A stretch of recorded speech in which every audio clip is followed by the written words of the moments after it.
Holy hell, TNG, the next generation is coming to Star Trek Fleet Command. It's time to get out the popcorn. What is going on, guys? It is Fortis here, and today the developers are taking things to the next level with an all-new story arc for, that's right, a bit of TNG for you all. So we have a bunch of new stuff to dive into, but before I do, I want to take a quick look at officers. And real quick, because, you know, they're from TNG, they're super important to the players, and knowing what they could do really could benefit you. Okay, so right off the bat, we have Data.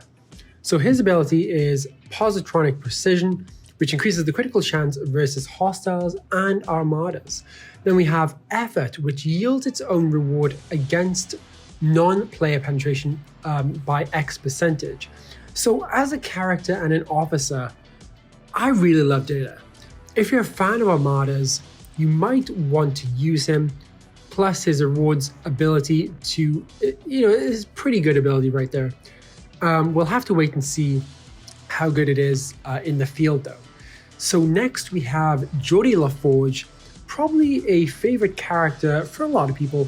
His abilities are Field Strip Fusion Reactor, which increases the rewards dropped from armadas, and the Mind's Eye, which increases damage versus Klingon armada hostiles.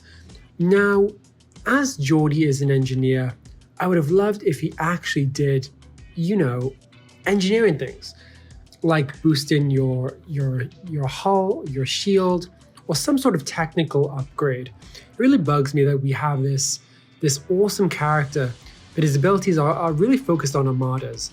It's good for those who love doing armadas, yes, but what about the real meat and bones of what makes his character so great? In games like Star Trek Legends, they've made Geordi LaForge more true to his character in TNG by giving him actual tech abilities. So what about Star Trek Fleet Command? I think they could have done a lot better with Geordi in my opinion, but that's just me. Okay, next we have Beverly Crusher, and her ability is First Do No Harm. So when fighting armada hostiles, she can heal the ship every round, X percentage of the crew health. So again, we have more armadas. Then we have the Unshakable Moral Code. So when fighting armada hostiles, mitigation is by X percentage of crew defense. So again, I'm not going to go into this too much, but I would like to see a Beverly Crusher who maybe heals your ship after PvP, or maybe has a regeneration over time. Something along those lines. I'm not super impressed with armada abilities. Don't get me wrong, armadas are good, but they're not the be-all and end-all of this game. Next we have Riker and Troy.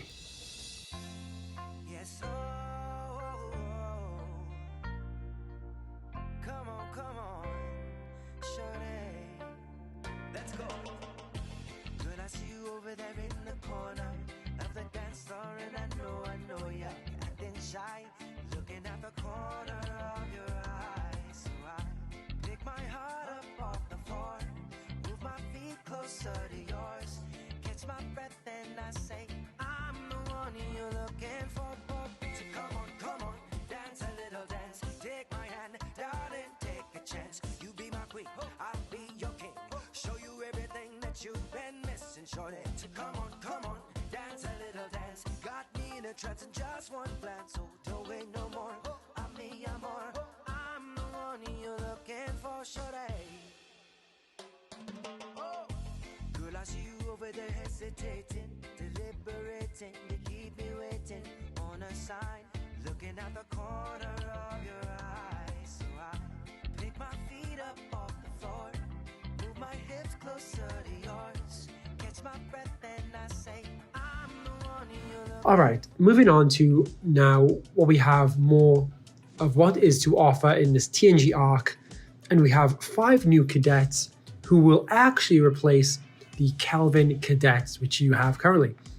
So they'll have the exact same stats and abilities, and level 20 players will receive a free set of tier 2 TNG candidates. So this is pretty good. So I think, it's pretty awesome. And in some ways, to not only log in, but to reach that level 20 milestone is going to be a pull for some people to get these officers. So next we have away missions or away assignments. So let's talk a little bit about that. It's been the talk of the town over the past couple of days, okay? So these will be available to level 8 plus and really give the player a chance to utilize officers who are just pretty much sitting in their roster. The assignments will basically refresh every 12 hours. No chance to cancel, mind you, no chance to cancel there. And with this new addition comes a new building, weapon damage bonuses, service award efficiency bonuses, a new friggin' research tree. I'm hearing no excitement from the people who don't want a research tree. Plus, we have a lot of assignments to go through. So again, this is another huge update coming to STFC. And the big question is, do we need it? I am not so sure. Yes, it's great that you can utilize your extra officers, but does that mean essentially that you will have people logging in, every 12 hours? I don't know. Love the bonuses as long as they're good enough. I think it may incentivize people, but we'll have to see. Okay, a little bit on armadas now for those that are interested. So the new arc will have an uncommon to rare ticket converter. Finally, people have been waiting for this for forever. So the events will run Monday, Thursday, and Saturdays, and this will basically be the main system of assignment refresh tokens. So this will apply to this arc, and if it goes well, if it runs smoothly, it'll be applied to the next TNG arcs, basically. So that is something to keep in mind. And the uncommon to rare ticket converter will have a 4-to-1 ratio. So that is just a small taste of what is to come in the coming weeks and months. STFC has a whole boatload of TNG content coming your way for 2021, and I cannot wait to get started. After a second year of the pandemic, lockdowns, and all sorts of craziness happening, we need something. We need something good. All right, guys, stay safe.